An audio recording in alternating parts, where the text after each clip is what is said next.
When talking to someone who is religious about something that science can't yet explain, the difference between saying, I don't know, and God or Allah or Thor did it, is that one is the start of a conversation, whereas the other is the end of a conversation.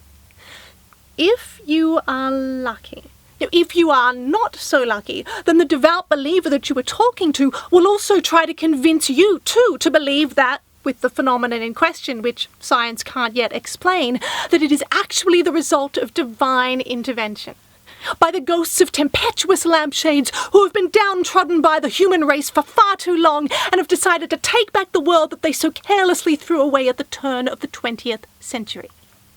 Now, at this stage, you will probably try to politely point out that, just because we don't yet know how, say, X works, all that proves is that we don't yet know how X works, and that at no point has the idea of sentient sandwiches with a magical rhubarb filling been something that the scientific community has been seriously considering when looking at the question.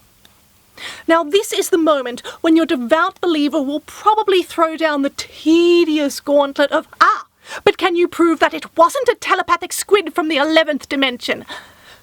To which you will have to explain that actually the burden of proof lies with the person making the claim of telepathic squids and not the person asking for proof of interdimensional calamari.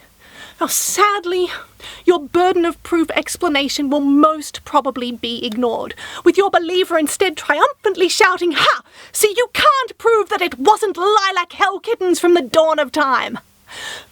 At which point you will probably say, through gritted teeth, that, yes, while true, you can't prove that it wasn't killer space worms with a taste for vengeance, neither can you prove that it wasn't extraterrestrial spider monkeys with a taste for justice, or any other unprovable mythological creature.